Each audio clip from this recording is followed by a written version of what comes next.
So for the first set of readings, it will be Elma van Haren's poetry, 2 poems by Elma van Haren, who sadly isn't with us. So language advisor Willem Groenewegen will be reading Veilege and... Sorry? Is that a prompt? Yep. Yeah. And Sean O'Brien will be reading the translations.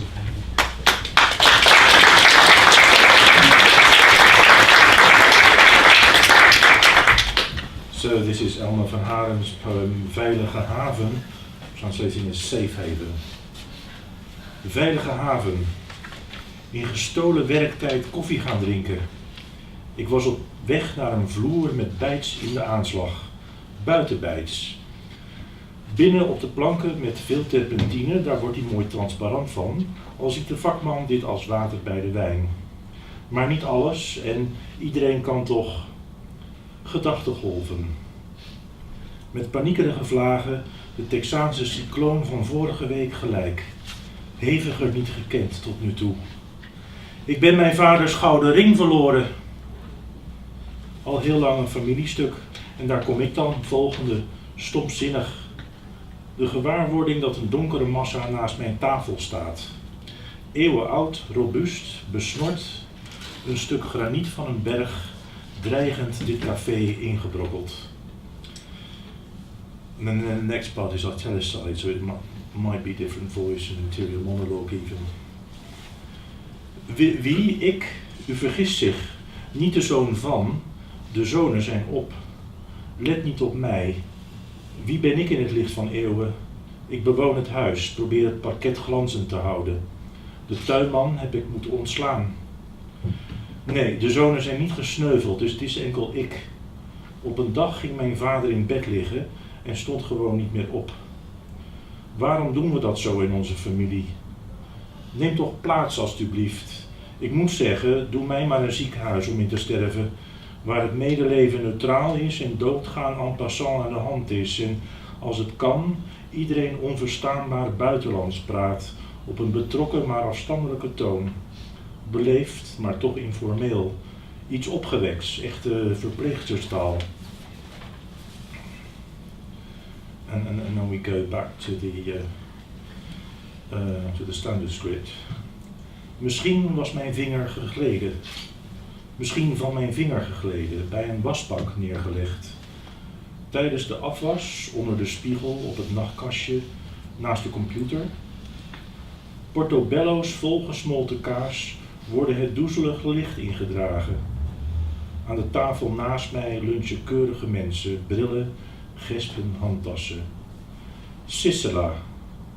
Een mevrouw geeft het zout door. Giabonga.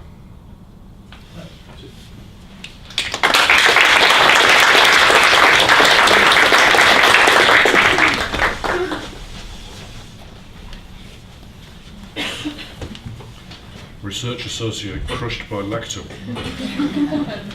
This is Elma's poem Safe Haven in the version that Willem and I made.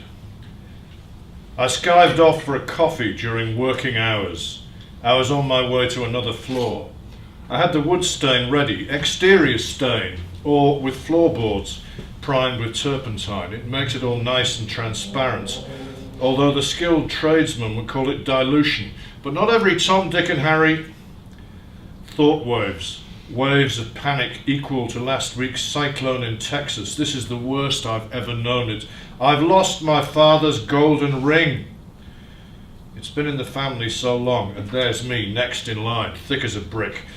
Suddenly aware of a dark mass standing by my table, age-old, robust, mustachioed, a block of granite from a mountain crumbling into this cafe. Who, me? You must be mistaken. Nobody's son with no sons left. Don't mind me. Who am I in the light of centuries? I inhabit the house, attempt to keep the parquet gleaming. I've had to let the gardener go. No, the sons did not perish in battle. There is only me. One day my father lay down in bed and just never got up again. Why does it work that way in our family? Take a seat, please. I have to say, I'd rather have a hospital to die in. where sympathy is neutral and dying is something that happens in passing, and, if possible, everyone speaks incomprehensible foreign tongues in a tone both empathetic and reserved, polite yet informal, mildly cheerful, speech typical of nurses. Maybe it slipped off my finger. Had I left it by the sink while washing up under the mirror on the bedside table, beside the computer? Portobello cheese melts are carried out into the hazy light. Respectable people are having their lunch at the table beside me. Glasses, buckles, handbags, Sisela. A lady passes the salt, Ngiabonga.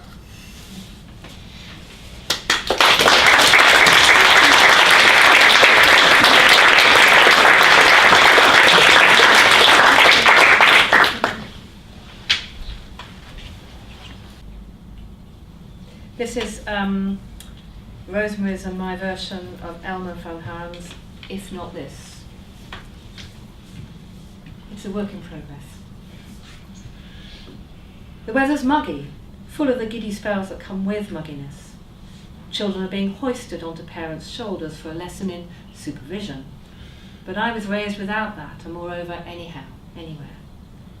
I still can't get away from this, out from under the incessancy of it, the randomness, the bad luck, tunnelling under, if I must, through the sewers and then bursting out full of bruises. As the saying goes, bad blood crawls where it can't flow. Although I don't know on what scale, from 1 to 10, that drama unfurls in my head, the proportion of main to side issue, and what will give way under the force of gravity. Will I tumble through the front doormat into the cellar? Will I applaud then if I still have hands? In an escape room, I solve the puzzle in the blink of an eye. My own riddles bark unchangingly day after day. Explain that girl with her Polish face in a yellow uniform, bringing the coffee. Braids round her head, Irish freckles, rattles of Spanish, a cool Dutch nod. I watch how she cadences away in her omelette yellow, her coronation chicken number plate yellow, and think, like so, to exist on banana milkshakes, being wider and warmer, a fuller, creamier story. 2. Yesterday was longer than the previous days, and today seems deeper still. Too little sleep, because of a strengthening desire that hangs in cool shapes like the white lupin. Related to the deep purple glowing ones, it's much more fragrant but very fragile and quickly wilting. Hundreds of them grow in the park under the shrubs, keeping carefully out of the sun. There's a woman looking for a spot in the shade too, but everywhere the shade is occupied. Suddenly she takes her clothes off and makes herself comfortable in the middle of the scorching grass. I observe how pink circles appear on her shoulders, blushing radishes. Raspberry lemonade bubbles under the skin. Later in the day, someone will drink from that and calm the fire with cool lips. Then, so, being a purple lupin and gliding within the moment, smooth, one big-hearted embrace, a vitamin-rich token of zest for life, convinced of a happy ending. 3.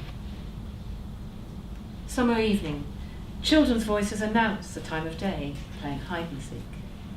The dusk pushes the light backwards, fills rooms and streets, covers up all the stories. Last one out can no longer be seen. At night, riddles become chasms, but I'm ready. See here, one for the dark, for peace of mind, for sweet dreams. A man died after his Labrador had licked his wounds clean. Out of love, the man thought. And that was true. So it was. Out of love, licked to death. So